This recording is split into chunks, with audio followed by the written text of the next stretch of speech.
चक्रवर्ती बनेगा, यानी कि सांसारिक चक्रवर्ती नहीं बना तो वो धर्म चक्रवर्ती जरूर होगा। क्या होगा? वो धर्म चक्रवर्ती जरूर होगा। हम नवोत्थान सूत्र में भी बोलते हैं कि धर्म वर चाउरंत चक्रवर्ती। नवोत्थान सूत्र में अरिहंत परमात्मा की स्तुति करते हुए इंद्र महाराजा जो शक्र, वो शक्र भी कहता है कि धर्म वर चाउरंत चक्रवर्ती, यानी कि तीर्थंकर परमात्मा धर्म चक्रवर्ती, यानी जैसे एक चक्रवर्ती चारों दिशाओं में विजय प्राप्त करता है, चारों दिशाओं में जो भी अन्य राजा होते हैं, अन्य प्रदेश होते हैं, 6 खंडों पर चारों दिशाओं में वो विजय प्राप्त करता है, वैसे ही ये हमारे जो तीर्थंकर परमात्मा है वो चारों गतियों का अंत करेंगे। क्या करेंगे? चारों गतियों का अंत करेंगे और धर्म चक्रवर्ती कहलाएंगे। क्या कहलाएंगे? धर्म चक्रवर्ती कहलाएंगे। तो परमात्मा का प्रसंग है कि पुष्य नामक एक सामुद्रिक शास्त्री था, यानी कि सामुद्रिक शास्त्री ऐसा होता है, ज्ञान होता है, ज्योतिष का ज्ञान होता है। इसमें कहते हैं कि कुछ मतलब ग्रहों को देखकर, ग्रहों की दशा को देखकर फलादेश किया जाता है, कुंडली को देखकर, जन्म कुंडली को देखकर बताया जाता है। और दूसरा कहते हैं कि शरीर के भी हमारे अंग होते हैं और ये पूरे शरीर में चिन्ह रहते हैं। क्या रहते हैं? चिन्ह रहते हैं। और कई लोग हमारा चेहरा देखकर, श्रीकेश यानी कि चेहरे को देखकर हमारा भविष्य बता देते। क्या करते हैं? वो भविष्य कथन कर देते कि तुम्हारे जीवन में ऐसे ऐसे रहेगा, आगे जीवन कैसा रहेगा। तो सब कुछ मात्र चेहरे को देखकर, रेखाओं को देखकर वो बता देते हैं। तो एक पुष्य नाम का एक सामुद्रिक शास्त्री था और उन्होंने भी अपने गुरु से एक हस्त रेखा आदि शरीर में कील होते हैं, मस्ती होते हैं, इस सब का उन्होंने अच्छी तरह से ज्ञान प्राप्त किया था। तो महावीर प्रभु गंगा नदी के किनारे पर कच्चे रास्ते यानी वो रेत से वो गुजर रहे थे, विहार करके आगे जा रहे थे। वे पीछे पीछे पुष्य नामक सामुद्रिक शास्त्री चल रहा था। तो इन्होंने देखा कि यहाँ से कोई एक बड़ा सम्राट जा रहा है, चक्रवर्ती जा रहा है, क्योंकि इनके जो पाद पंक्तियां हैं, पद चिन्ह दिखा रहे हैं कि ये कोई चक्रवर्ती है। क्या है? ये कोई चक्रवर्ती है और ऐसा करके तो नीचे बैठ जाते हैं और परमात्मा के चरण कमलों को वो अच्छी तरह से देखते हैं और चरण कमलों की रेखाओं को, चिन्हों को देखकर वो निश्चित करते हैं कि यहाँ से कोई चक्रवर्ती गया। कौन गया है? कोई चक्रवर्ती गया, लेकिन वो अकेला। चक्रवर्ती कभी अकेला रहता नहीं। क्या है? जो चक्रवर्ती होते हैं उनके पास पूरी सेना होती। क्या होती है? पूरी सेना होती है, अनेक सैनिक रहते हैं, हाथी घोड़े वगैरह, 14 रत्न वगैरह सब कुछ रहता है। लेकिन ये चक्रवर्ती के चिन्ह तो बता रहे हैं, लेकिन ये जो व्यक्ति है वो अकेला है। अकेला है, चलो मैं जाके देखता हूँ। और ये चक्रवर्ती के पाँवों में कोई जूता भी नहीं है। क्या है? जूता भी नहीं है। चक्रवर्ती नंगे पाँव चलता नहीं है। जो राजा है, क्या है? एक राजा है, सम्राट है, चल सकंडों का मालिक है और इतनी स्थिति का उतना मालिक होता है कि कभी वो नंगे पाँव बाहर चलता नहीं, नंगे पाँव रखता नहीं बाहर। लेकिन ये कैसा अद्भुत चक्रवर्ती है जो नंगे पाँव चल रहा है, पैदल चल रहा है। वो भी कैसा है? हाथी घोड़े पर व्यक्ति बैठा नहीं है, पैदल जा रहा है। चलो मैं आगे जाके देखता हूँ कि ये आखिर है कौन। और जब उन्होंने सारी देखा, चिन्ह वगैरह देखा और जाकर उसने देखा, पास में जाकर देखा तो महावीर प्रभु खड़े थे, काउंसर मुद्रा में खड़े थे, एकदम नग्न अवस्था में, सिर मुंडित है, एक भी बाल नहीं है। तो ये देखकर पुष्य सामुद्रिक शास्त्री के मन में एक संशय जगता है। क्या जगता है? एक संशय जगता है कि मैंने इतने शास्त्र पढ़े हैं, यानी ये जो मैंने पुस्तकें रखी हैं, ये सारे ग्रंथों को पढ़ने में मैंने सारी उम्र निकाल दी, बिता दी, लेकिन ये सारे शास्त्र बता रहे कि वो चक्रवर्ती होना चाहिए, लेकिन ये तो एकदम नंग भडंग है, अकेला खड़ा है। क्या है? अकेला खड़ा है। तो मेरे सारे शास्त्र झूठे हैं। क्या है? झूठे हैं। मैंने वैसे ही समय गंवा दिया पढ़ने में, वैसे ही समय गंवाया, व्यर्थ का मैंने समय गंवा दिया। चलो इस सारे शास्त्रों को मैं नदी में प्रवाहित कर देता हूँ, फेंक देता हूँ। क्या कर निकल नहीं, कोई किसी काम के नहीं है। और ऐसा करके कहते तो अपने सभी शास्त्रों को उस समुद्र में फेंकने लगा। क्या करने लगा? समुद्र में फेंकने लगा। तो उसी समय वहां पर इंद्र महाराजा उपस्थित हो जाते हैं और उसका हाथ पकड़ लेते। क्या करते हैं? हाथ पकड़ लेते कि नहीं नहीं भैया, यानी ये तो तुम्हारे शास्त्र हैं, ये शास्त्र कोई झूठे नहीं है। क्या है? ये शास्त्र झूठे नहीं है। तुम्हारा सामुद्रिक जो तुमने कथन किया है, जो परमात्मा के बारे में सोचा है कि वो चक्रवर्ती होना चाहिए, लेकिन आपने सही जाना है, सही समझा है, और आपका जो शास्त्र है वो शास्त्र ने भी सही बताया है। तो तुम इसको फेंको मत। इंद्र को भी कितनी चिंता हो गई कि अमूल्य शास्त्र अगर इस समुद्र में फेंक देगा तो सारी विद्या नष्ट हो जाएगी, खत्म हो जाएगी। तो इंद्र भी दौड़ा दौड़ा आया और शास्त्रों को बचा लिया। क्या किया? शास्त्रों को बचा लिया और कहा कि ये चक्रवर्तियों के भी चक्रवर्ती है। महावीर प्रभु के बारे में कहा कि तेरे मन में संशय हुआ है कि परमात्मा को देखकर ऊपर से नीचे से ऊपर तक देखकर तेरे मन में संशय हो गया कि ऐसा भी कोई चक्रवर्ती होता है क्या? लेकिन ये चारों गतियों में विजय प्राप्त करने वाले धर्म चक्रवर्ती होने वाले हैं। क्या होने वाले हैं? ये धर्म के चक्रवर्ती है। क्या है? चारों गतियों पर कहते हैं विजय प्राप्त करेंगे। क्या करेंगे? पांचवी गति, मोक्ष गति को प्राप्त करने वाले हैं। कैसे हैं? मनुष्य गति, देव गति, त्रियंश गति और नरक गति। ऐसे चार प्रकार की गतियों को खत्म करेंगे। क्या करेंगे? गतियों को खत्म करके पांचवी गति, पंचम गति, ऐसे मोक्ष गति को प्राप्त करने वाले हैं।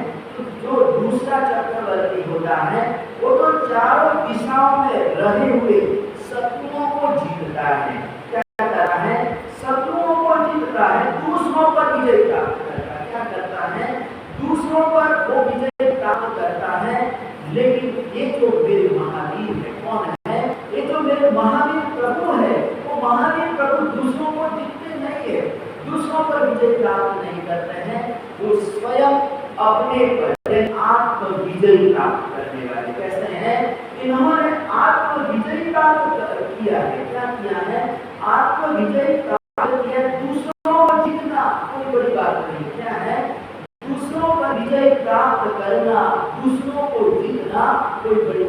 लेकिन अपने आप को जीतना, स्वयं को जीतना बड़ी बात है। क्या है? बहुत बड़ी बात है। तो इंद्र ने कहा कि आत्मविजय प्राप्त करना बड़ी बात है, विशेष बात है। तो यहाँ पर कहते हैं कि आत्मविजय प्राप्त करना यानी कि स्वयं को जीतना, और परमात्मा ने अपनी वाणी अंतिम धर्म बेचना उत्तराध्ययन सूत्र में भी यही बात बताई कि अप्पा चेव दमेयको अप्पाहं खलु दुर्दमो अप्पा दंतो सुहीन होए अस्तिम लोए परत्तय। यानी कि परमात्मा कहते हैं कि आत्मा का दमन करो। क्या करो?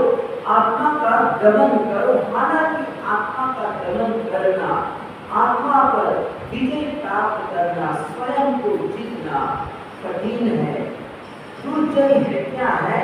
दुर्जय है। लेकिन अगर कोई व्यक्ति ऐसा काम कर लेता है, खुद को जीत लेता है, आत्मदमन कर लेता है, तो कहते हैं कि वो इस लोक और परलोक में सुखी हो जाता है। क्या हो जाता है? सुखी हो जाता है। तो यहाँ पर आत्मदमन यानी जो हमारी इंद्रिया, 5 इंद्रिया है, कितनी? 5 इंद्रिया है, स्पर्शेंद्रिय, रसेंद्रिय, घ्राणेंद्रिय, चक्षुरेंद्रिय और श्रोतेंद्रिय। ऐसे 5 इंद्रिया है, और ये पांचों इंद्रियां अपना अपना काम करती हैं। इंद्रियां एक तरह से हमको एक अमूल्य भेंट मिली हुई है कि एक एक इंद्रिय का इतना जबरदस्त काम है। यानी आँख देखने का काम करती है, यानी कुछ भी देखना है तो आँख से हम देखते हैं, और सुनने के लिए कान है। क्या है? सुनने के लिए हमको कान मिले हुए हैं, और कितना कोई भी बोलता है, कोई भी शब्द निकालता है, तो शब्द हमारे कानों में पड़ते हैं, सुनाई देते। क्या करते हैं? सुनाई देते। तो इसमें कहते हैं कि एक तो आँख और दूसरा कान, कहते हैं कि 2 इंद्रियों से व्यक्ति बहुत सारा ज्ञान प्राप्त करता है। क्या करता है? एक तो देखता है, और दूसरे नंबर में वो सुनता है। देखकर और सुनकर बहुत सारा बिना पढ़े तो ज्ञान प्राप्त कर लेता। सुन के भी आदमी ज्ञानी बन जाता है। क्या बन जाता है? वो ज्ञानी बन जाता है, पंडित बन जाता है। क्या बन जाता है? पंडित बन जाता है। एक ही इंद्रिय काम करती है। कभी कभी ऐसा होता है कि दूसरी इंद्रियां काम नहीं करती, आंखों से दिखाई नहीं देता है, तो कहते हैं कि जो दूसरी इंद्रियां हैं वो इतनी तेज हो जाती है, यानी वो इंद्रियां ज्यादा काम करने लगती है। श्रवणेंद्रिय वगैरह बहुत ज्यादा कहते हैं कि उसको टच करने मात्र से पता चल जाता है कि ये कौन सी चीज है, क्या है, क्या चीज है। वो रास्ते में भी कहते हैं कि अकेले आते जाते हैं, लकड़ी के सहारे अकेले आते जाते, उसको पता चल जाता है। क्या है?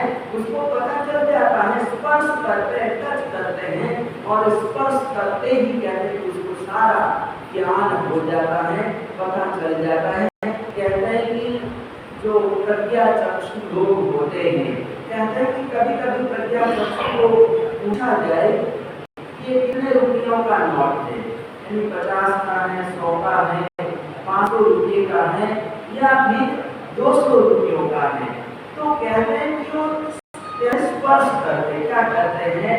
नोट को टच करते हैं और स्पर्श करके बता देते हैं कि 200 का नोट है, ये 500 रुपयों का नोट है। इस प्रकार से बता देते हैं कि 5 रुपये का, 10 रुपये का, 20 रुपये का नोट है, तो बता देते हैं स्पर्श करके। हालांकि आंखें काम नहीं कर रही है, दिखाई नहीं देता है, लेकिन फिर भी उसकी जो दूसरी इंद्रियां है वो इतनी ही तेज हो जाती है, सक्रिय हो जाती है, काम करने लग जाती है। लेकिन उस प्रज्ञा चक्षु को आप पूछो कि नोट का कलर क्या है, लाल, पीली, ब्लैक या व्हाइट, नोट कैसी है, तो वो बता नहीं पाएंगे, क्योंकि वो आंख का विषय है। क्या है? कलर बताना, यानी वो आंख का विषय क्या है?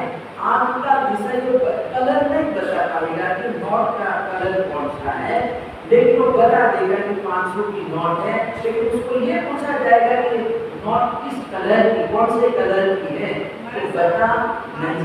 आजकल बच्चों को एक चीज सिखाई जाती थी, हमारे ग्रैंड चिल्ड्रन बच्चे क्लास में जाते थे, आंख बंद करके तुरंत बता देते थे कौन सा कलर। ये आजकल इतनी एडवांस शायद ऐसा भी हो, चलो पहले से देखा हो, पहले से देख के रखा हो तो बता सकते हैं।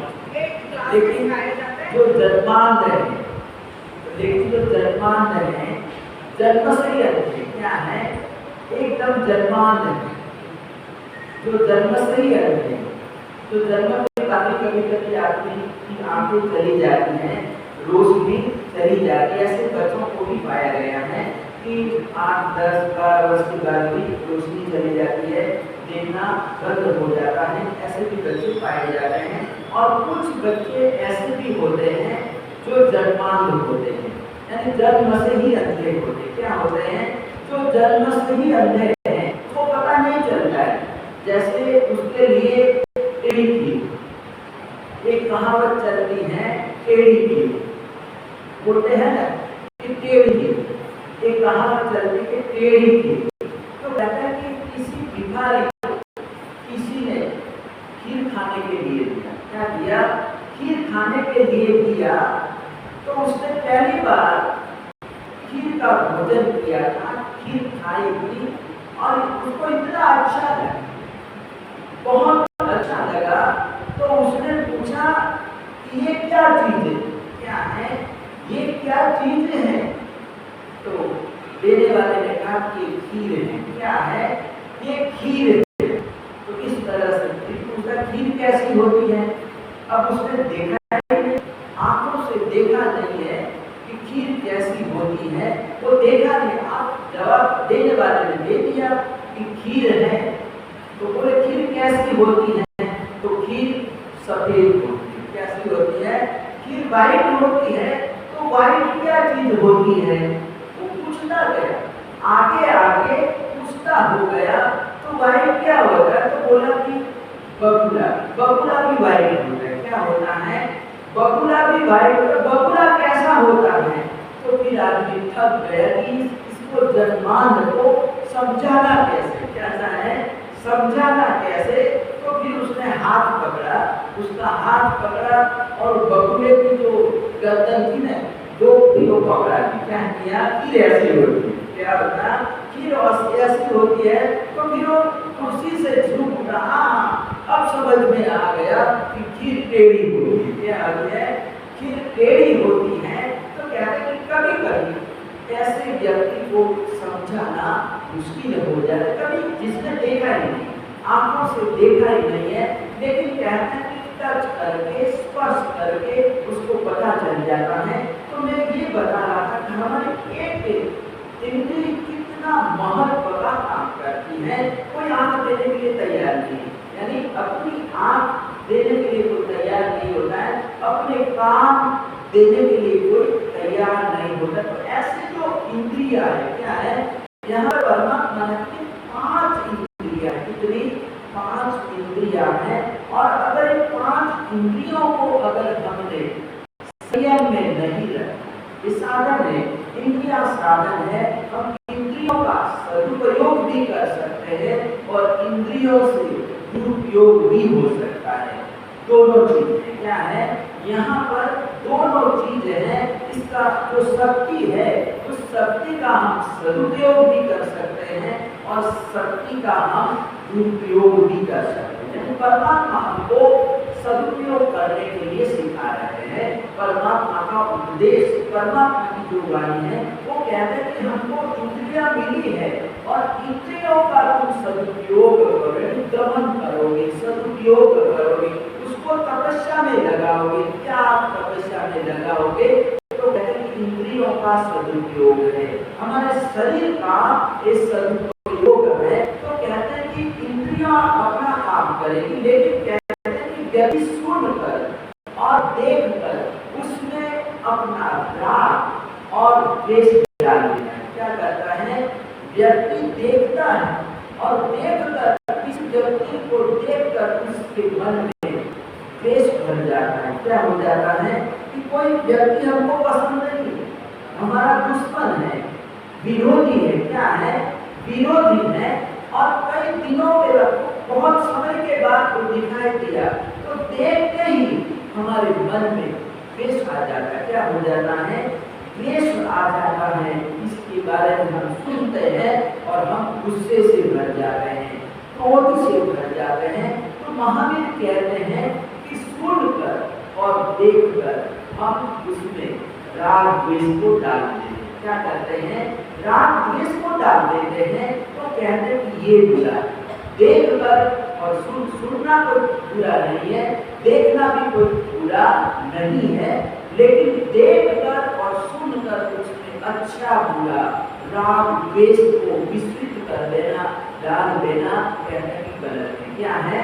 गलत है। तो हम आंख से हम परमात्मा का हम दर्शन भी कर सकते हैं, कान से चिन्हवाणी का श्रवण भी कर सकते हैं, और कान से ही हम किसी की निंदा भी सुन सकते हैं। क्या कर सकते हैं?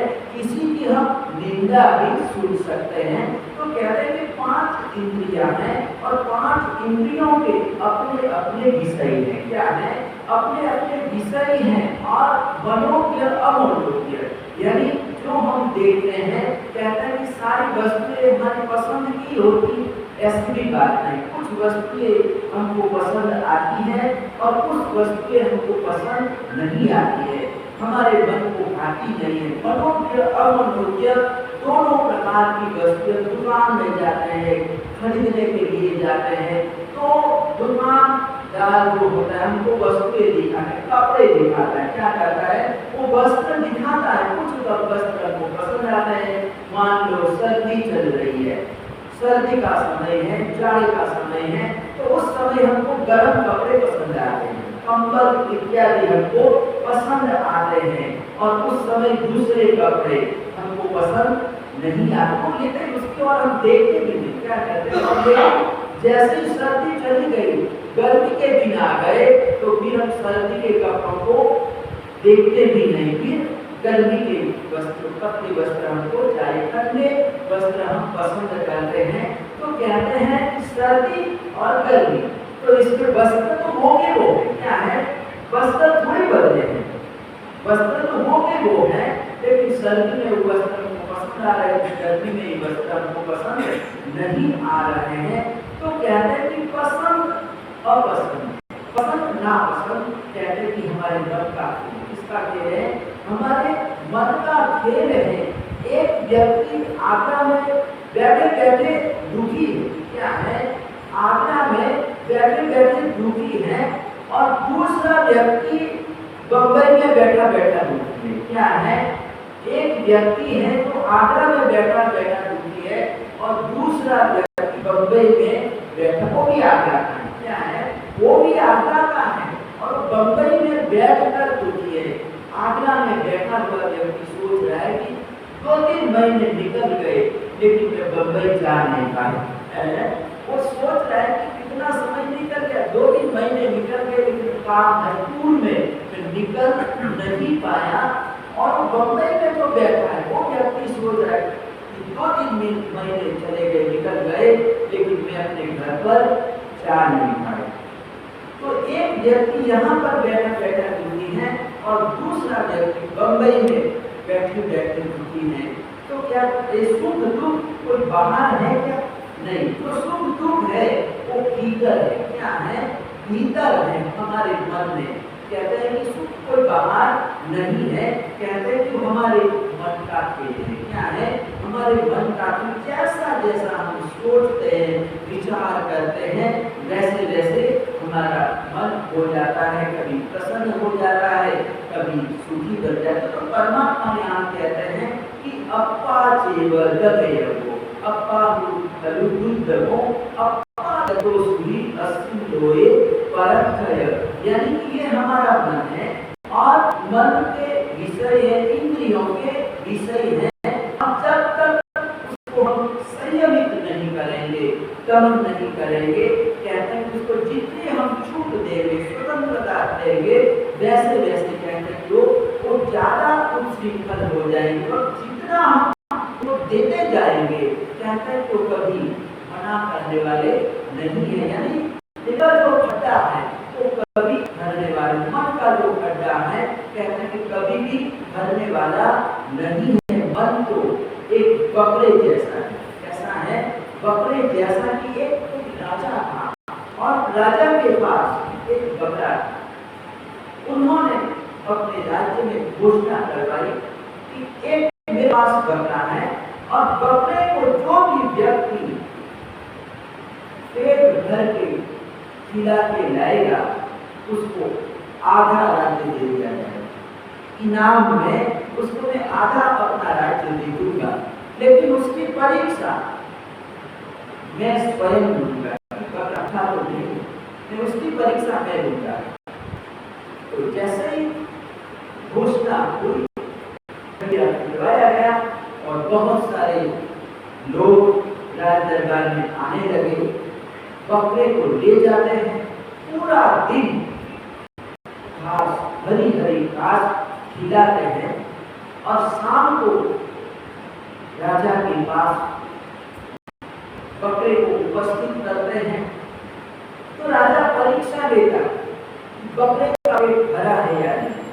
तो जैसे वो बकरा आया तो राजा बकरे को हरी हरी घास दिखाता। क्या करता? वो हरी हरी घास दिखाता। अब बकरे को कितना भी खिलाओ, जब वो हरी हरी घास देखेगा तो खाने के लिए दौड़ पड़ेगा, मुंह लगा ही देगा। तो राजा परीक्षा करता था, घास दिखाता था। अब जैसे ही वो घास देखता कि खाने के लिए दौड़ पड़ता था तो राजा कहते था कि जाओ, बकरा भी भूखा है। क्या है? बकरे का पेट भरा नहीं है। तो ऐसे कई महीने गुजर गए, लेकिन किसी को इनाम नहीं मिल पाया। आखिर कोई बुजुर्ग व्यक्ति होंगे, वो आया और राजा को बोले कि मेरे को बकरा दिया। राजा ने तो बकरा दिया और मैं ले जाता हूँ। और पूरा सुबह सुबह ले गए और जंगल में ले जाकर पहले हरी हरी घास दी। अब जैसे बकरा खाने के लिए लपटा तो उसने एक लाठी मारी। वो डंडे लाठी के साथ में ले गए थे। तो जैसे ही बकरा खाने के लिए दौड़ा तो उसने एक लाठी मारी। तो बकरा बेचारा सब पका गया कि ये प्यारा आदमी है, मेरे को मार क्यों रहा है। मैंने घास सब लोग को बड़े प्यार से खिलाते थे, पूरा दिन खिलाते थे, लेकिन ये पहला ऐसा आदमी निकला जिसने मेरी पिटाई की लाठी मारी। तो जब दूसरी बार घास दिखाई तो खाने के लिए गया तो भी मारा। तो इस तरह से जैसे जैसे बकरा खाने के लिए जाता वो लाठी से उसकी पिटाई करता, मुंह पर मारता। तो इस पूरा दिन उसकी पिटाई करता रहा। बकरा बेचारा पूरा दिन भूखा रहा और उसको लेकर आया, शाम को लेकर आया। राजा ने देखा तो बकरे का पेट भी लटका हुआ था। बकरा एकदम उदास दिखाई दे रहा था, क्योंकि पूरा दिन खाने को कुछ मिला नहीं था, बस मार दिखाई थी। तो फिर राजा ने कहा, पूछा क्या बात कि बकरे का पेट लटका हुआ है, कुछ खिलाया नहीं क्या? तो कहता है कि आपको इसे क्या लगा है, आप परीक्षा लो, क्या करो, इसकी परीक्षा लो। तो राजा ने जैसे ही हरी हरी घास दिखाई तो हरी घास देखते ही बकरा 2 कदम पीछे हट गया। क्या हुआ? 2 कदम पीछे हट गया, क्योंकि उसको पता है कि अगर मैंने मुंह लगाया तो पीछे लाठी तैयार है। क्या है? मार पड़ेगी। क्या करेगी? मार पड़ेगी। तो बकरे ने कहते कि घास की तरफ देखा करते, तो फिर राजा को लगा कि जाओ आधा राज्य दे दिया। तो उत्तीर्ण हो गए, पास हो गए। तो कहते कि हमारी इंद्रियां भी ऐसी है कि जितना जितना हम उसको खिलाते हैं वैसा कहते कि मांगती रहती है। क्या है? कभी मना करते ही नहीं। क्या है? उसको कभी मना करके मन अधूरा है। क्या है? मन अधूरा रह जाता है, मन का खड्डा कभी भरता नहीं है। कहते हैं कि कुछ ऐसे खड्डे हैं तो कभी भरते नहीं है, जैसे हमारे पेट का खड्डा है। कहते हैं कि हमारे पेट परमात्मा ने 4 प्रकार के खड्डे बताए। इस आनंद सूत्र में बताया कि 4 प्रकार के खड्डे हैं और वो कभी भरते नहीं है। पेट का खड्डा जैसे सुबह नवरात्रि करते हैं, दूसरा वापस जाइए, रोटी सब्जी चावल दाल चाहिए, दोपहर में भोजन कर लिया तो फिर शाम को वापस चाहिए, पेट खाली हो जाता है। क्या हो जाता है? पेट खाली हो जाता है, दूसरे दिन वापस चाहिए, तीसरे दिन वापस चाहिए, तो पेट भरता नहीं है, यानी कुछ समय के लिए भरता है लेकिन वापस वो खाली हो जाता है। तो पेट का खड्डा भी कभी भरता नहीं, कुछ न कुछ डालके रहना पड़ता है, खाना पड़ता है। और दूसरा कहते हैं कि स्मशान का खड्डा, स्मशान में भी न जाने कितने मुर्दे जलाए जाते हैं, हर रोज वहाँ पर अग्नि संस्कार होता है, लेकिन वापस खड्डा खाली हो जाता है। क्या हो जाता है? वहाँ का खड्डा भी खाली हो जाता है। और तीसरा कहते हैं कि वो हमारे मन का खड्डा है। कौन सा? मन का खड्डा है। कहते हैं कि मन का खड्डा भी कभी भरता नहीं। और मन इतना होशियार है कि मतलब वो कोई न कोई अपना रास्ता निकाल लेता है। क्या करता है? अपना रास्ता निकाल लेता है, अपनी होशियारी से कोई अपना रास्ता निकाल लेता है। किसी व्यक्ति को सिगारेट पीने की लत, पंजाब केसरी विजय वल्लभ सुरीश्वरी महाराजा के पास पंडित जवाहरलाल नेहरू के पिता मोतीलाल नेहरू एक बार वो अम्बाला गुरुदेव के दर्शनों के लिए, उस समय आजादी की लड़ाई चल रही थी, तो उस समय गुरुदेव के पास मोतीलाल नेहरू जी दर्शनों के लिए आए। तो जब भाषण देने के लिए खड़े हुए तो उनके हाथ में विदेशी सिगारेट, क्या था? विदेशी सिगारेट थे। तो गुरुदेव ने उसी समय उस नेता को बोल दिया कि तुम देश को आजादी दिलाने के लिए निकले हो और तुम्हारे हाथ में विदेशी सिगारेट है। क्या है? तुम्हारे हाथ में विदेशी सिगारेट है, देश को क्या आजादी मिलेगी? यानी तुम धूम्रपान का त्याग करो। क्या करो? तुमको छोड़ना होगा, ये सिगारेट पीना बंद करना होगा। और कहते हैं कि उसी समय उन्होंने अपने हाथ से सिगारेट है कि मैं हमेशा के लिए सिगारेट पीना बंद करता हूँ, छोड़ता हूँ, ऐसा करके उन्होंने छोड़ दिया। तो यहाँ पर एक व्यक्ति था और उसको ये सिगारेट पीने की बड़ी लत की आदत पड़ गई। किसी को आदत पड़ जाती है तो कहते हैं कि उसको आदत लत को छुड़ाना बड़ा मुश्किल हो जाता है, कठिन हो जाता है। तो पूरे दिन सिगारेट पीता रहता था, इतनी ज्यादा वो पीता रहता था। तो कहते हैं कि एक दिन बीमार पड़ गया, एकदम वो अस्वस्थ हो गया, बीमार हो गया। फिर डॉक्टर के पास गया, डॉक्टर को दिखाया और कहा कि दवाई वगैरह दिया और कहा कि मेरे परामर्श सारे मेरा कहना है कि मैं तुमको ये नहीं कह रहा हूँ तुम सिगारेट पीना बंद कर, क्या करो? क्योंकि डॉक्टर समझ गया कि अगर इसको मैंने सिगारेट पीने का मना किया तो डॉक्टर ही बदल दे, मेरे पास आना ही बंद कर। क्या करेगा? मेरे पास आना ही बंद करेगा। तो उन्होंने कहा कि मेरी छूट है, तो सिगारेट पीते रहो। क्या करो? पीते रहो, लेकिन दिन में जितनी बार भोजन करते हैं, डॉक्टर के मन में ऐसा करके दिन में 1-2 बार भोजन करता होगा। तो डॉक्टर ने कहा कि भोजन करने के बाद तुम एक सिगारेट पी लेना। क्या करना? एक सिगारेट पी लेना। तो डॉक्टर के मन में ऐसा था कि 1-2 सिगारेट पीने से कुछ होने वाला नहीं है, ऐसा करके उसको पीने की छूट दी। और कुछ दिनों के बाद वापस वो पेशेंट आया डॉक्टर के पास, देख कर वो डॉक्टर भी हैरान रह गया और पूछा कि जैसा मैंने कहा था वैसा तुमने नहीं किया क्या? तो बोले नहीं, जैसा आपने बताया था वैसे ही मैंने किया।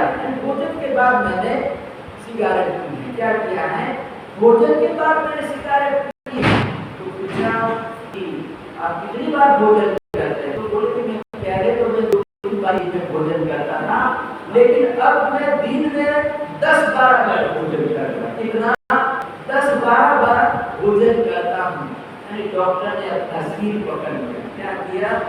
ऐसे आदमी को ठीक करना बड़ा मुश्किल होता है। तो कहते हैं कि मन रास्ता ढूंढ लेता है, यानी कि मन चंचल है। क्या है? मन बड़ा चंचल है। तो परमात्मा ने आत्मविजय प्राप्त करना, क्या करना है? आत्मविजय प्राप्त करना है। तो अपने मन को, इंद्रियों को वश में करना होगा। क्या करना होगा? अपनी इंद्रियों को, अपने मन को वश में करना होगा। तभी हम स्वयं को जीत सकते हैं, आत्मविजय प्राप्त कर सकते हैं। तो यहाँ पर सुधर्मा स्वामी जी ने कहा, इसने कहा, सुधर्मा स्वामी जी ने कहा कि ब्रह्मावर चावलत चक्रवर्तीम, यानी एक वीर स्तुति है, अपना एक सूत्र है, आगम है, सूत्र आगम है, और उसमें वीर स्तुति है। और वीर स्तुति में सुधर्मा स्वामी जी ने कहा कि जैसे क्षत्रियों में चक्रवर्ती श्रेष्ठ होता है, कौन होता है? चक्रवर्ती श्रेष्ठ होता है, वैसे ही सभी मनुष्यों में मेरे महावीर प्रभु श्रेष्ठ हैं, चक्रवर्ती, धर्म चक्रवर्ती। क्या है? धर्म चक्रवर्ती है। तो ऐसे श्रीमद् भगवान महावीर स्वामी ने हम सभी के लिए, हम सबके कल्याण के लिए उन्होंने जो धर्मोपदेश दिया, जो जिन वाणी दी, उन्होंने हमको बताया। अंतिम धर्म देशना में हमारे लिए अच्छी अच्छी बातें बताई, गीत शिक्षाएं दी है। तो आगे क्या होता है, हम आगे देखते हैं।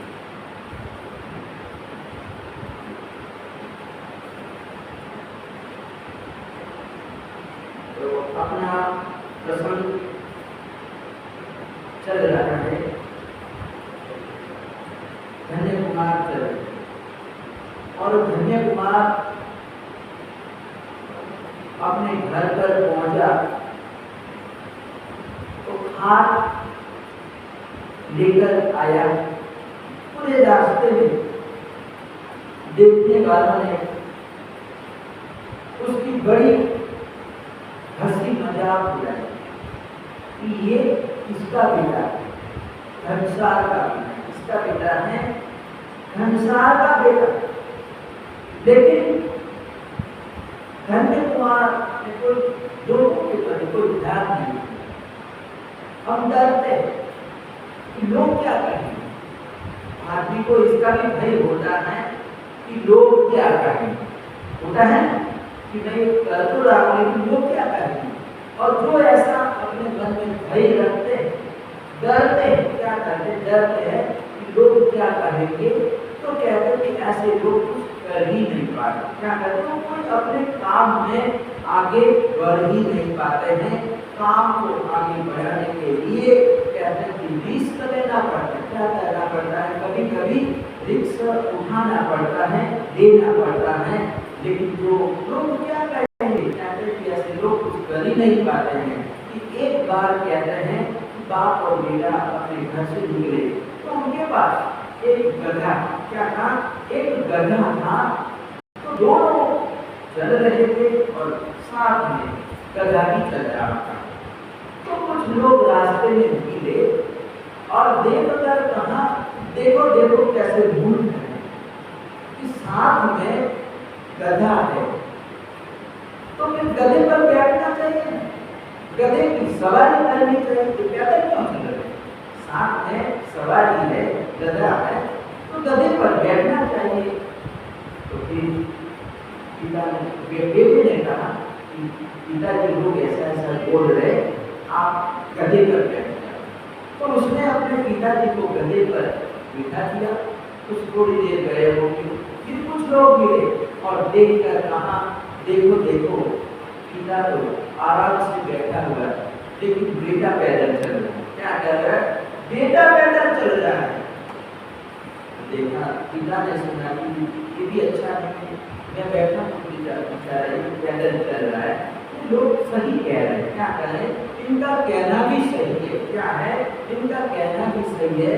तो कहा कि मैं उतर जाता हूँ, तू बैठ जा। क्या कहा? तो पिता नीचे उतर गया और अपने बेटे को गधे पर बिठा दिया। तो थोड़ी दूर गए, फिर लोग मिले, उन्होंने कहा, देखो देखो कलयुग आया, बाप तो पैदल चल रहा है और बेटा बैठा हुआ। क्या है? बेटा गधे पर बैठा हुआ है और बाप पैदल चल रहा है, तो दोनों ने सोचा कि अब हम क्या करें, मैं बैठा तो भी लोग ऐसा बोल रहे हैं और तू बैठा तो भी लोग ऐसा बोल रहे हैं, तो ऐसा हम कहते हैं दोनों ही बैठ जाते हैं। क्या करते हैं, दोनों ही गधे पर बैठ जाते हैं, ऐसा करते दोनों बैठ गए। अब थोड़ी दूर गए और लोग मिले, देखो देखो कैसे मतलब निर्दयी लोग हैं, दोनों चढ़ गए, बेचारा गधा गरीब और एक इसके पर दोनों बैठ गए, कोई तो दया होनी चाहिए, तो अब क्या करा, यानी जो उपाय तो हमने कर लिए, लेकिन लोग तो जो करते कहते कि ऐसा क्यों कर रहे, ऐसा क्यों कर रहे, इस तरह का बोलते हैं। तो नदी पार कर कोई किया होगा और कहते हैं बेटा तो कहते उन्होंने क्या करके सारे उपाय कर लिए, तो हम ऐसा करते हैं कि गधे को ही उठा लेते हैं। क्या करते हैं, गधे को ही उठा देते हैं और ऐसा करके गधे के पांव बांधे और मतलब बीच में एक लकड़ी का डंडा रखा और उठा के चलने लगे।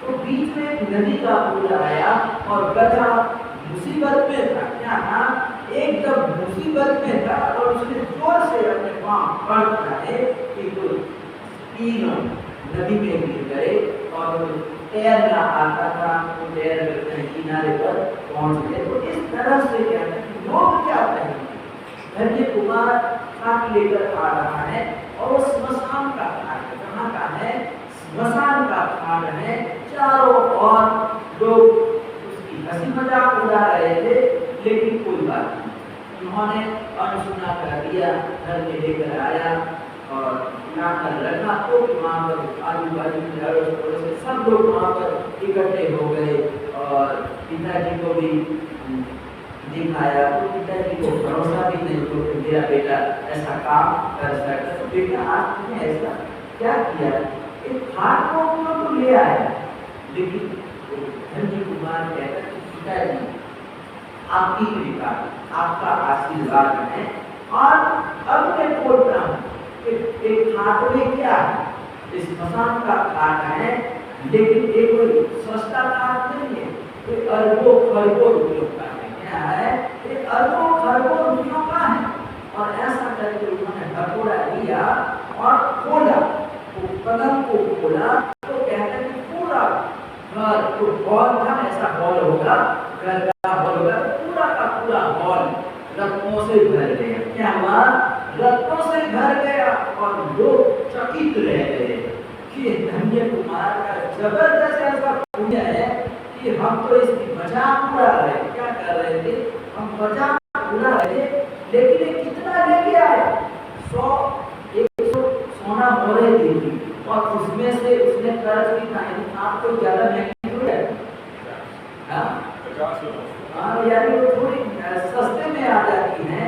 तो कहते हैं कि बाकी का पैसा तो उसने बचा ही नहीं आता और ये अरबों खरबों का माल भी ले आया, ले आया।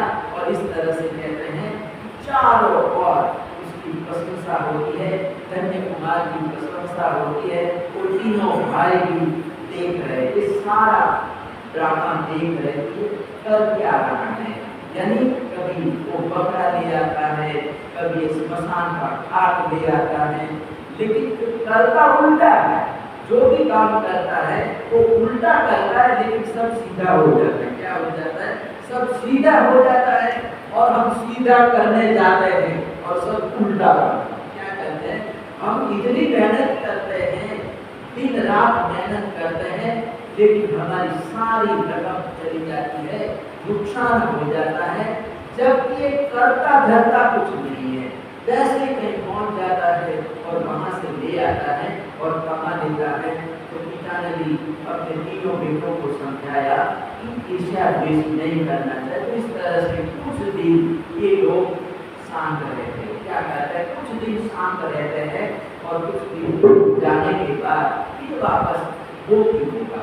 जैसे कुत्ते की कुछ टेढ़ी होती है, चाहे उसको कितनी बार सीधी करो लेकिन वो वापस टेढ़ी हो जाती है। तो तीनों का स्वभाव था दोष देखना, ईर्ष्या करना। तो कहते हैं कि कोई ईर्ष्यालु व्यक्ति है, दोष की व्यक्ति है, दोष दृष्टि है, तो कहते हैं कि उसको सुधारना बड़ा कठिन काम हो जाता है। लेकिन ये एक साथ पिताजी है और इसीलिए वो बार बार समझा रहा है। क्या कर रहा है? अपने बेटों को, अपने पुत्रों को ही शिक्षा दे रहा है। तो अनेक कहानी प्रसंग दृष्टांत देकर समझा रहा है कि हमको ईर्ष्या कभी भी नहीं होना चाहिए। तो अब आगे क्या होता है? वापस चौथी बार धन्य कुमार यात्रा करने के लिए जाएगा और किस तरह से कमाकर वापस आता है और घर का किस तरह से त्याग करता है, उसके बारे में हम आगे देखेंगे।